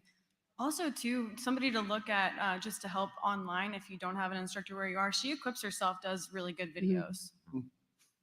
There you go. Thanks for the question. Everyone. Thank you. It's range time. Yeah. My name's Rod, and my questions have already been answered, but I wanted to thank you guys for coming out here. The last couple of days has really been a great experience. I mean, between seeing Larry working with a young lady yesterday, and also that young girl that has her YouTube channel, and seeing the way that she shoots. Autumn's Armory. Shout out to Autumn. Yeah. So, and then, getting to meet, some of you people in person that have been watching your channel. So I appreciate you guys for choosing Brownells. Thank you. Thank We you. appreciate you for being here. Again, this doesn't Absolutely. happen without you guys. Yeah. Thank you. All right, let's go back over here. Hello. I had a question kind of for the whole panel here. What was your inspiration for starting your YouTube channels? And kind of a sub question off of that is, how did you feel after you posted your first video? Oh, goodness. I'm going to start with that one. I'm going to give you guys a second to think. So I started it because I thought I could do it better. My first video, which is still on my old YouTube channel, is absolute trash. It is so bad. I was sitting on my bed with a laptop camera. All your videos are pretty bad. Yeah, thank you. Thank you. I literally stole talking points from Nut and Fancy. Like, it was bad, but I did it, and I crossed that bridge. And here we are many years later, 7 years now of TGC and putting on events like this. And that has led to a place where I could have never, ever guessed it would have. So I think it's a very interesting thing, and that first leap is nerve-wracking, but also just incredible. In hindsight, it's a lot different than it felt at the time. But yeah. So I got into YouTube through John. I was working as just an instructor and in gun stores before that. My first video I ever did was actually in the middle of the SHOT Show floor. I think it was at the Faxon booth. I don't. It was a purse thing. Oh no, it was. It was a purse thing. I remember that. We Yes, were in the in hallway. hindsight, that really wasn't the best decision on my part. For the record, the only way to carry off body is with anything from Vertex. I'm just Wow. saying. Wow. Shout out to Vertex. Yeah, don't use anything else. Just don't waste your time. But it was very nerve-wracking just being in the middle of the SHOT Show floor with everybody around, and then there's people filming me being filmed, and it's just terrifying. The first video that I ever did on my own was actually about mental health, which was equally as terrifying, but it was very rewarding, and it was, I wouldn't take it back. I love talking about that stuff now. We started ours to get free stuff. Is that actually true? It is, yeah. 100%. We heard that you could. At least he's honest. And so we were like, yeah, let's do that. Now, 10 years later, I'm working like 90 hours a week doing it. But you get a lot of free stuff. It's not free. Everything comes with a cost. And then after we servant. Right. After we published our first video, like, I don't know, I got like 7 views. They were all me, just in incognito windows on my browser. 10 years later, we're up to like 20 and they're still all me. So, but yeah, free stuff. So for me, we'll throw this way back. My dad used to do his own videos before YouTube was a thing, and he would he would take his little camera out and set up a scenario and try to mimic Jerry Michalik, but he would step off camera so you couldn't tell that he was using a subgun off screen. So he's been doing those videos for decades and taking them to his staff meetings. So when I got into social media, it was purely an accident, but really glad it happened. It was just a natural to end up over at YouTube. My channel started because of my wife, Shelby, sitting right here. Yay, Shelby. I used to watch reviews all the time, and I got super frustrated with watching low production value videos. I'm OCD with doing really, really hard work. So when I have to sit down and take my personal time to watch somebody else's content, and it frustrates me, and she gets tired of hearing me say, I hate these videos. I hate these videos. And she goes, well, start recording your own. Whoa, I'm right here. No, not you. She told me to start recording my own. And right now, just like he said, I go back and I watch my original YouTube videos and they're horrible. What's funny is his URL extension is actually WLS is trash. Yeah, .biz. So .edu. I used to film in my kitchen, sitting in the living room at the kitchen bar with a GoPro. And those videos I just kept posting. And where I'm at now, it's just kind of crazy and weird, but as long as you're consistent and doing that, that's how it goes. I take feet pics. That's how it all started. My legs are pretty cute. It's true. But now I'm striving to make cool videos like PewView, but I can't get there yet. Yeah, you can't keep up with that. Shameless plug. It's a long story, but my wife, we bought a Gen 4 Glock 19 for my wife, and it didn't work. It had Whoa. I'm about to break it. It had all kinds of problems. And on the forums, I was posting about it, and people were saying that I was limp wristing it, using bad ammo, etc. So I just had her film me shooting it, showing the ammo, showing the failures, posted it just to shut people up on the forum, and it went viral. So, yeah, Spite. Yeah, it's the best answer. Yeah. For me, it was because I thought everybody needed to know the infringements that were happening everywhere in the country. That's why I started it. How did I feel after I started? Frustrated because nobody was watching the damn videos. When you do a video, especially when you're first starting your channel, you think you have it nailed and that everybody's going to watch it, and you're expecting hundreds of thousands of views, and it doesn't happen. So that's why, hashtag like, share, subscribe. I definitely started my channel because of my wife. I mean, I watched gun reviews all the time, and I would always get frustrated. I would buy guns, and they would show up, and they would be different than what the reviewer said they were. They'd have different problems. They wouldn't be as reliable. And she's like, you know what? You shoot all the time.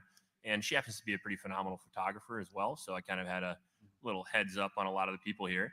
But honestly, it was just trying to give information that I thought was valuable and trying to give a perspective that wasn't purchased, I guess. Like I wanted to go out and I wanted to give gun reviews for actual people, like people that are going to buy their gun for self-defense. They might only buy one gun. They might not be able to afford a MP5 or something, So just trying to arm everyone. Yeah. I think you guys are really over aware that Heckler and Koch is here today because I just hear MP5 like every couple minutes. So I shot one yesterday. It's probably smart. No, I really do love. I don't even like the semi-auto ones anymore because I'm just. I have a semi-auto one. I don't like it. No, I've been making videos for a long time. Not even like gun related. Some of them are gun related, but I even had some success on Vine like 10 or 12 years ago or whatever. If anybody remembers that. So I've just been making funny videos for a long time, basically, I guess, preparing myself for this. And when I finally had, my first video go viral or whatever, I was already ready to go. So I just kept filming. You haven't mentioned your OnlyFans yet. Nobody goes on it.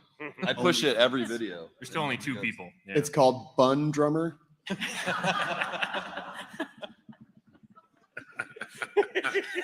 That actually might go. That's good. That's a spin-off channel. Yeah. That's great. Thank you. Where are we at? I lost track Middle. again. In the middle. Oh, you nervous? You don't want to? All right. I'm Greg Richards from Daytona Beach. I'm happy to be here. Oh yeah. All of you contribute great things to the 2A community. It's much appreciated. I learned something from everybody in some kind of way. I learned every little detail. Jay, I'm still smiling real hard. My question is, can I get a follow back from everybody? That's it. Simple. I am the weapon. You got it, dude. Yeah. Whatever. Oh, thank you. I appreciate it. Thank you. Thank Thanks for you. coming, dude. Appreciate the hustle. Yeah. Nice. All right. Go ahead. My question is about suppressors. Obviously, I'm sure you guys have all shot a lot of suppressors. I was curious on an overall suppressor there that would be anywhere good from 22 to 308. That's a That wide would be range. that overall one. I know that it's not ideal and super quiet, but was just curious on thoughts and on that. I think you need 2. Right. If you're talking about like a 9 22 mil, rim fire. I'd say take out the 22, do 9 mil up. So in There's a few Massachusetts- modular ones that in are Massachusetts. They're very evil and illegal, and they're terrible. So I can't even give you an idea. I watch Mr. Guns and Gears videos about suppressors, so I'm just waiting for him to say something. Solid Yeah, I think we're all feel like looking I at it should right just now. like- I'm looking.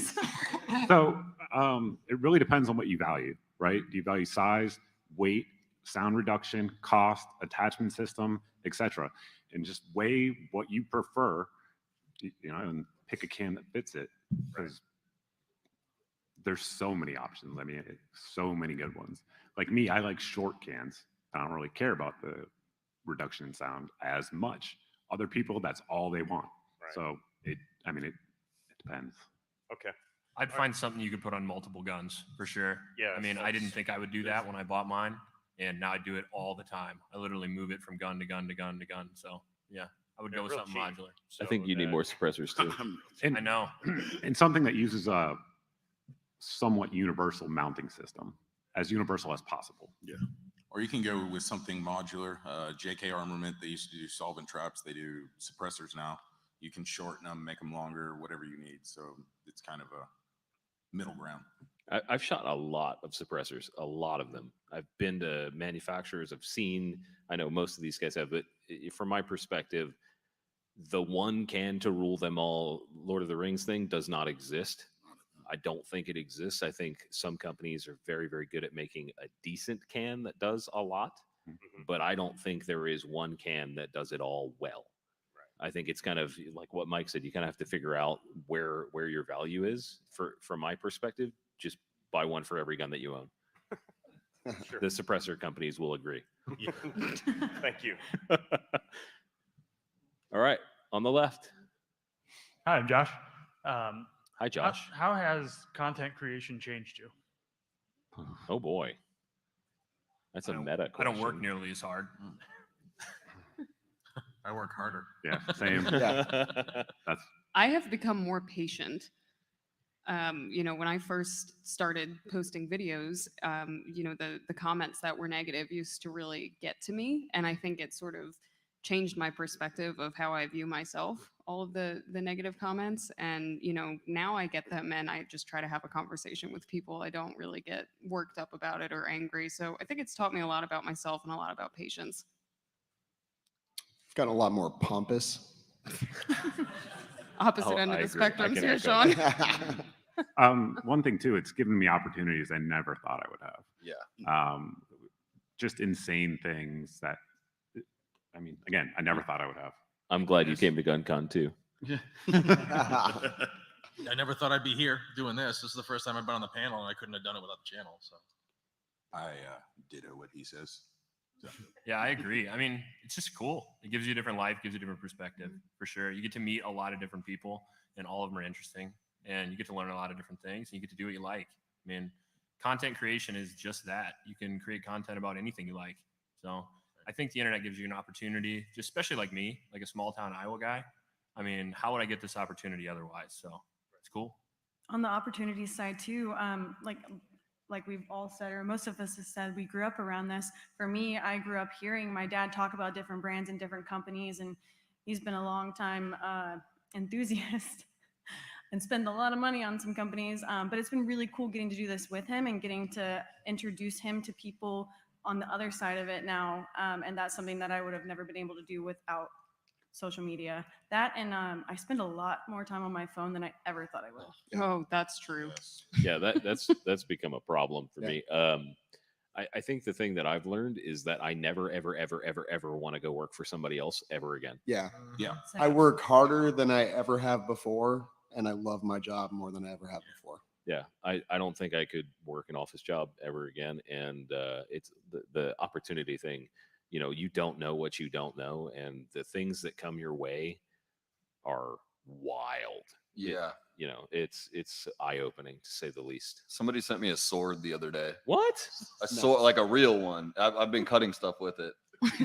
What, Not like like fruit or nonstop. like- It's really sharp. It's a broadsword. Dude, last year That somebody sounds awesome. Really? Yeah. Somebody's sending people swords. I would have never spent $500 on a sword, so I'm just pumped. So is this a company or just a random It's person? a company. I got to look it up. I don't remember who it was, but I thought they were joking. But no, they sent one. Nice. Hey, can we send you a sword? Hey, sword Yes. manufacturer, shout out to this whole panel. Let's just get everybody swords, broadswords. So or we can cut katanas, stuff. or katanas. We'll take those too. I've been cutting stuff. Okay, Like- we're gonna take one more from the internet. Orly. This one comes from Ryan Weishite. I butchered that. Okay. What can we do to get the new generation of kids passionate about firearms and shooting sports? All right, let's have one person jump on this up here. Talk to them. Someone with kids. That's the biggest thing is, especially as a parent, you can't, I mean, you can't really miss the opportunity to influence your children. You have a small window in time in which you can make a huge impression on these kids. And if you miss it, it's gone forever. How do I reach these kids? And it's for everything, how to be a good man or a woman, how to have good relationships, how to be respectful, how to be a gun owner, how to work hard.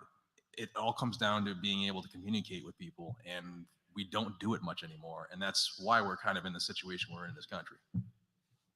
Great answer. Thanks, Jared. All right. Where are we at? On the left? Let's go to the left. I believe he was next. We're going to go to the left. All right, cool. There it is. I have All right. spoken. All right, guys. Frank from the Range Report. It's not just a matter that we create content. We have the ability to create change. What do we think that we can do to help create change in minority communities so that the Second Amendment becomes just as much as their part of life as it's become to the rest of us? Because we know that gun control is racist, and they've been deprived their rights for so long and been hammered into the head for so long that it's not theirs. What are we going to do to educate everybody to make sure that it's all of our rights? Say that. So if you look at things from like a 50,000 foot view, gun control was created to keep the black people from owning guns, right? Okay. And 2 days ago, a black male set the world straight on gun rights. God bless them. We have come so far that people don't even realize that stuff anymore. And like I said earlier, it has the gun controllers shaking in their boots. So to point out those things in history and how far we've come and how inclusive the gun community is goes a long way. Jeremy, Andrew, you guys have anything? I see change all the time. It's been changing. Shout out to squad drills. There's just so many people hashtagging and growing. Like I said earlier, the people that are on the fence, the communities that are on the fence, they're reaching out. We have to answer back. And that's all we can do is look for them and those opportunities to grow and change and inform, take them to the range. We have more time than ever to do it now. And I see it changing. Like we spoke earlier, women are more they're on it. They're trying to learn. They don't just want a gun to put in their purse. They want it in their Vertex. Thank you. But that's it. I see the change. So I think like what he asked it's happening. I think you said you see the change. I think, folks like us need to be the change as well. Be that open arms to whoever. Well, I have to be honest as well. How many minority content creators do you see? There's not a lot. No, it's not a ton. Right. And that was one of the reasons why I also wanted to start a channel. You've got Guns Out TV, Michael Williams and Michael John Keys, yeah. Go check out their channels. Check out Got Gamage. Yes. Jeremy, if you don't follow him, follow my channel. There's a lot of minority people that are coming out and creating content now, and it is drawing those sectors of the 2A community closer. Yep. Perfectives group. Rhonda Mary, Maj Toure. Yeah. Great follow. Perfectives group. Yep. Ken. Ken at Perfectives group. There's so many. I just want to give a big shout out to Andrew's channel, Gloctopus Reviews. If you guys aren't subscribed, you need to go change that. Please. It's incredible stuff. KD. All right. Thank you. Go ahead. Yeah, so I wanted to thank you guys again for having us here and being here yourselves. I hate to bring up politics, but just it's inherent to 2A stuff. So, Oh, man. but the left has definitely hijacked sort of the credentialing system, particularly with social media and especially within academia. I mean, you can have a million channels and a million followers and be a gun channel and not get a blue check mark. You can also try to get into a gun debate with somebody and they'll say, oh, so-and-so with a PhD says this on psychology or this on JD, like law stuff. So as a gun community, we have some funds able to invest in places. I know Firearms Policy Coalition is doing a great job with that.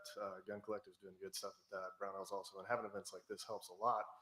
But on the academia side of things, do you guys think that there is room in the 2A community to set up scholarships programs specifically for law and JD programs to be able to make sure we have this sort of Supreme Court in 20 years?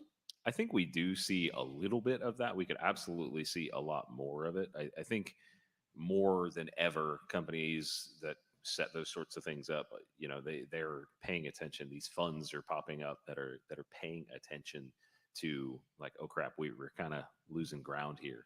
I think a lot of people are starting to realize that.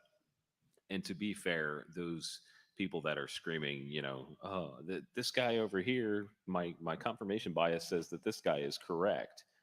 You know, that person's not going to help us anyway. So I think it's happening. I just think, you know, we just need to encourage it just like everything else. We just need to try and be the stewards to usher that in. Anybody else? The problem is we give a scholarship and they go get indoctrinated for 4 years. You know, the problem isn't necessarily that there's not the money to do things like that. It's like, where do you send them to have a good education? Sure. And you know what's funny is I get a lot of messages from teachers that are pro-gun. Yeah. They are out there. They're out there. They just can't speak up because they will be fired, or you know, some sort of corralling into crappier jobs and those sorts of things. People don't speak up. Celebrities don't speak up because of stuff like that. Hollywood doesn't appreciate it. We just need to make it more commonplace and acceptable to be pro-gun. And it's tough. It's an uphill battle for sure. Thank you. Thanks, dude. All right. Quick comment. Want to say that all arms laws to begin with are infringements, not just guns, but all arms. Facts. That being said, I do have one quick question. If Glocks are considered to be the lowest common denominator firearm for beginners. You said Glocks? Yeah. If Okay. Glocks are considered to be the lowest common denominator for beginners, and Glocks didn't exist, what would take that spot? Smith and Wesson? That's what I was going to say. I think. Yeet cannon. High point. I think so. High points in the back. So now more than ever, there are a lot of really, really, really good options that are about $500-600. There are a lot of those options out there, and they're multiplying every week. You know, it's like every other week we're getting like, hey, here's this new thing. So I don't know that there is like a 100% thing, and that's kind of what makes this amazing, is that you're spoiled for choice. You can go into a gun store and look at 10 different guns that you may or may not like. Like personally, I do not enjoy a Glock 19. I had one. I traded it in for a Springfield XD. Whoa. Yeah, this was years ago, but I still have that gun. And the point there is that we have that choice, and we have the ability to put our hands on things that are different. And I think that's kind of what makes this special, is you could pick whatever you want. It's super subjective. You know, what works for you might not work for me, and vice versa. So, but there, like John said, there's a ton of guns out there now that are, you know, more affordable than they might have been 5, 10, 15 years ago that will perform. You know, we've mentioned Canic before. You know, Canic is a great starter gun as far as being affordable and performing out of the box, and they even give you a holster with most of them. So There are a lot of options. It's a terrible holster, but it is a holster. It is. They're getting better, but it sucks. If I mean, you for are beginners, Canic's arguably a better option. I mean, Glock has a heavier trigger. Trigger control is very difficult for beginner shooters. A lot of times people get frustrated, you know? So, I mean, Canic gives you an opportunity to have a little bit easier trigger, maybe throw a red dot on it, give them a more fun time to begin with, and you can work on, working on the fundamentals later after you've kind of got them hooked. If you are a new shooter looking to buy a gun, I would really recommend actually going into a store with a range and trying out a bunch of different ones. Excellent It's point. everybody's Excellent. different. So Yeah. try Right. before you buy. Yeah, rent like 10 different guns Yeah, instead of just seriously. looking at them. That's Yeah. a great point. And then buy them all. Staccato. Thank you. All right, go ahead.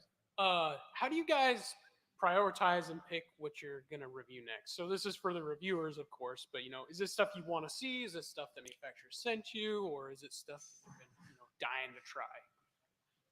I have a workload on a whiteboard that my wife made me buy because everything used to be in my head. Oh God. Been there. However, the way I work is the way stuff comes in. Yes, if there's something that is new and awesome and I think really needs to be pushed and put out there, I'll put it in front of something else, but that rarely happens. I literally have 2 months of work written down on a whiteboard where I'm filming once a week going down this list. So I actually do that as well, the exact same thing with a whiteboard. And it's going in order and then also new stuff, right? So if there is something that's launching, that's hot, that's new, you obviously want to get a video on it. So it's a combination of the two. Yeah, same for me. I mean, a lot of times though, I'm kind of a kid in a candy store, and sometimes I'll get a new thing and it'll jump in front just because it's what I want to shoot. Most of the things that are on my channel are things I enjoy. No whiteboard? No, I'm not that organized. I have a wife. So I think we kind of bounce around, if it's new and cool, or we just feel like shooting something, we just take whatever out to the range. It's very much what do we want to shoot this week? What makes sense for the channel? And, what has been sitting around the longest, I think right now we have a backlog of at least a couple months, if not more than that. I think and we only do one review a week. And I think we're probably 4 or 5 months out on a lot of stuff. It stacks up and, I don't know. I don't think there's like a hard priority. But if anyone wants to send literally any revolver, I'll shoot it. It's true. We have a Taurus revolver. Yeah. Yeah, we do new, trending, and then spreadsheet. Dig it. Thank you. All right, I think we are starting to push for time. So if you have a question and you want to ask it, get up now. Go ahead, my man.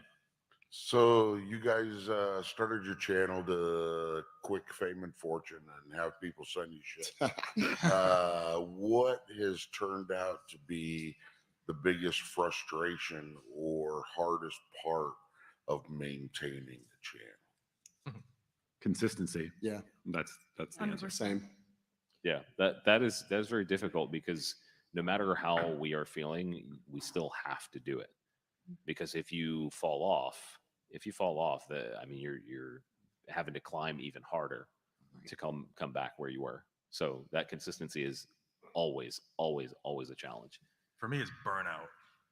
All right, 14 videos. We heard you.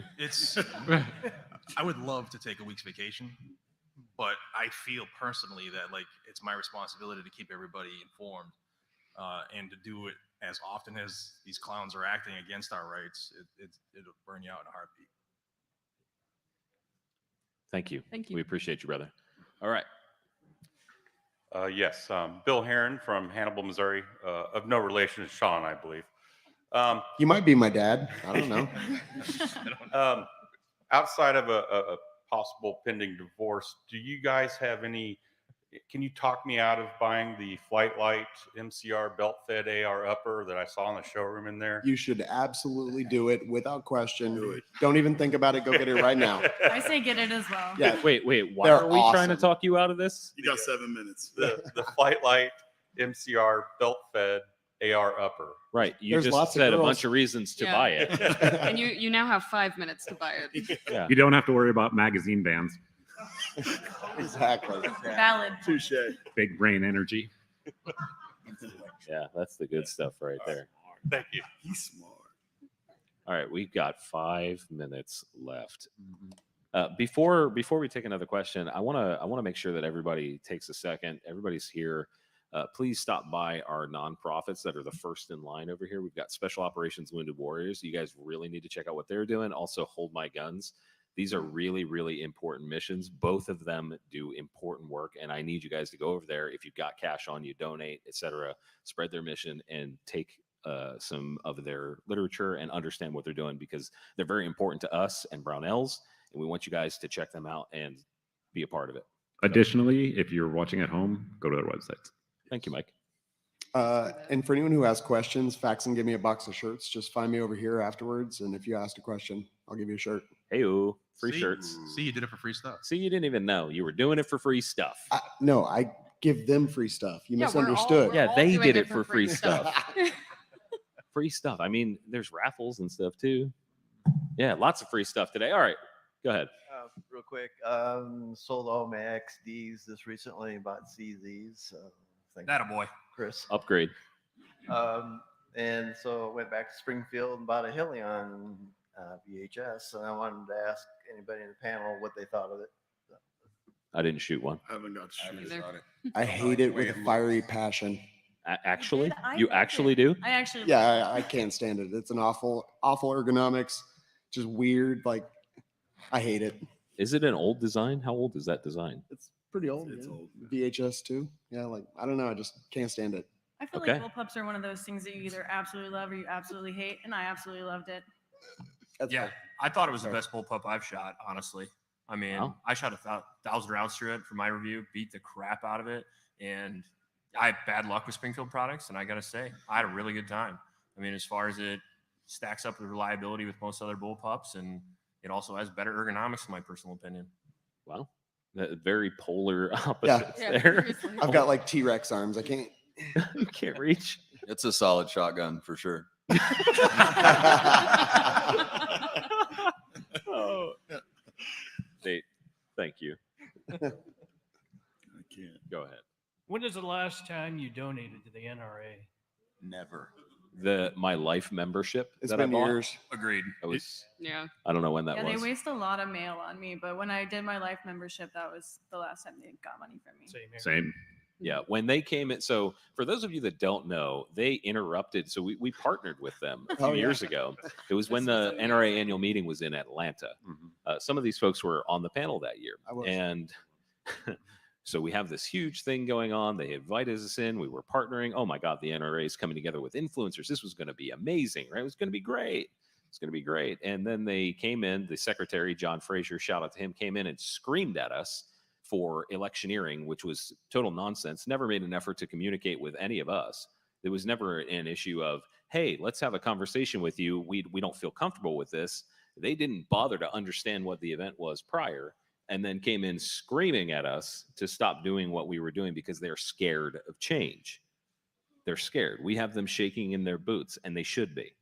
And then fast forward to now, and we're here. So I'm very glad that that happened, and that Absolutely. we don't do this at the NRA. Yeah, anymore. that was like a defining moment in what this was. And now we're here with you guys at a company that supports us in a huge way and supports you guys. And we really, really big shout out to Brownell. Brownells.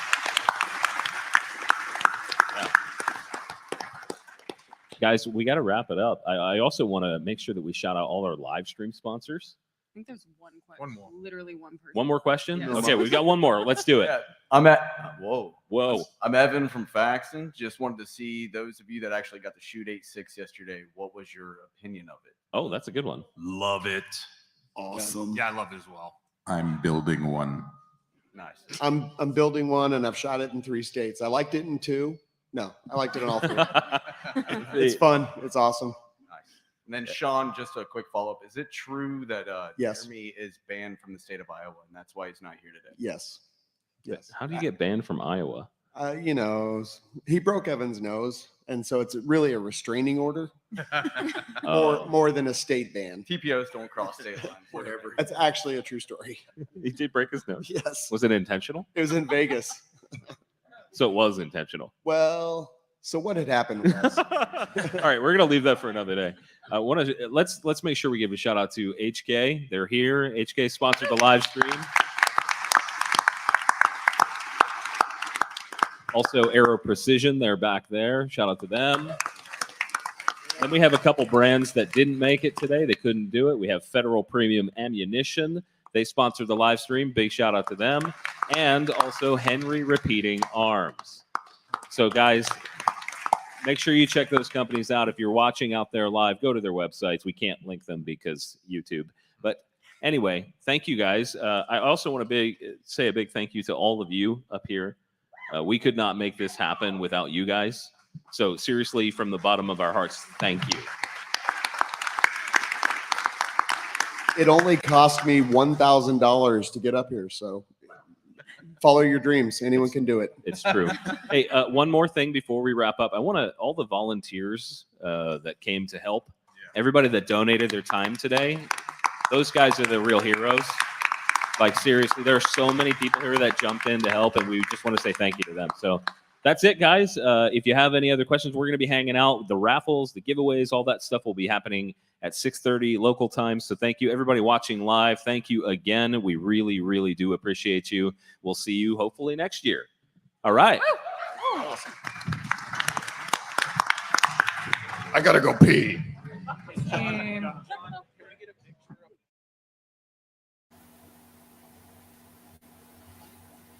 Thank you, everybody, for watching this live stream from Liberty First Foundation, specifically from GunCon 2022, where Frank Johnson's on the ground there in Grinnell, Iowa, at the Brownell's headquarters.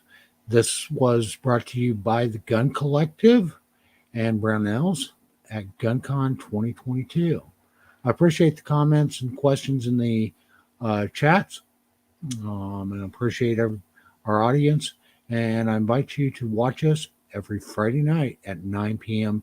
Eastern Time for our live stream roundtable. You can find us on YouTube at the Liberty First Foundation or L1F Range Report. You can also find us on Facebook at the Liberty First Foundation. You can join our Facebook group at the Liberty First Foundation Facebook group. You can also take and visit our website at l1f.us. Again, I want to thank everybody. I'm going to go ahead and end it, and you guys have a great night.